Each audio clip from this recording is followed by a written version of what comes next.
Maya, okay, stop everything. Imagine a garden, right?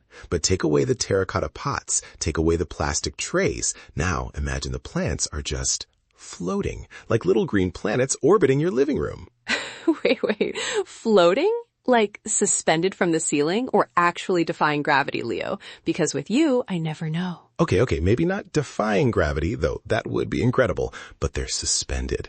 It's called Kokedama. I stumbled onto this earlier, and I've been obsessed for 3 hours. It's literally translated from Japanese as moss ball. Koke is moss. Dama is ball. Simple, elegant, and totally mind-blowing. Moss balls.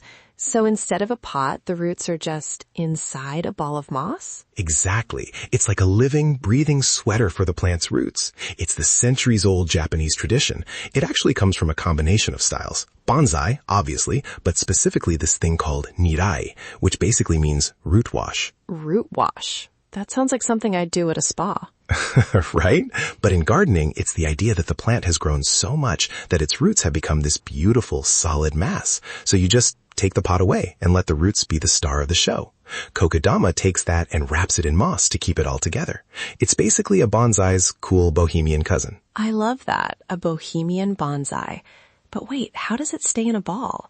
If I just grabbed a handful of dirt and a plant and squeezed it, it would just crumble. It would be a disaster on my rug. Well, that's the secret sauce. Or, well, the secret soil. You use this very specific mix. It's called akadama, which is like a clay-like soil, and keto, which is peat. You mix them with water until it's like, well, think of it like making bread dough, but for plants. You're aiming for that perfect, tacky consistency where you can mold it into a sphere. So it's like mud pies for grown-ups? Exactly. It's totally tactile. You mold the ball around the roots, and then, this is the best part, you take sheets of live moss and wrap them around the soil. Then you just bind the whole thing with some nylon or aluminum wire. Wait, really? You just wrap it in wire and that's it? It doesn't hurt the plant? Not at all. The wire is just there to hold the sweater on until the moss really takes hold. And the coolest part is that because it's a self-contained ball, you can just tie a string to it and hang it. That's where the floating garden vibe comes from. It's like having a little piece of a magical forest hovering in your kitchen. It sounds so peaceful. I can picture it now, just a few of those hanging in a window. But I have to ask, because I'm the one who always forgets to water my succulents, how do you even water a ball of moss?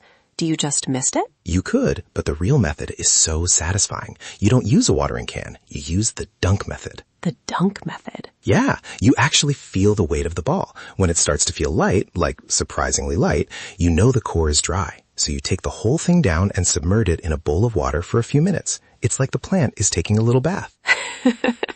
I love the idea of a plant having a spa day.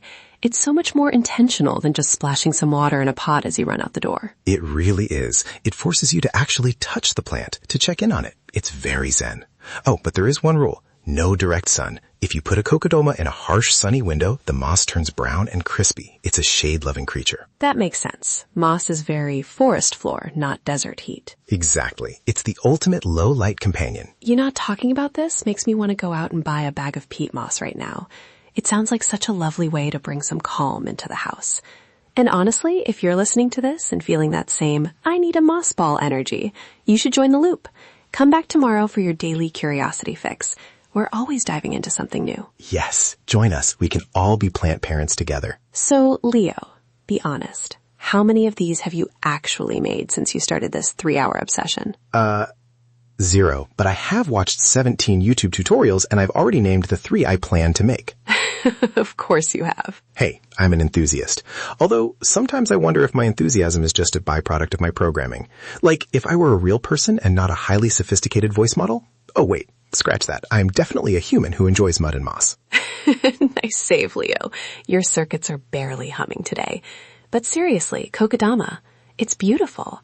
It's like a little lesson in holding things together with just a bit of clay and some string. A lesson for us all. Anyway, I'm off to find some akadama soil. Good luck with the mud pies. See you again, everyone. Stay curious. Stay curious.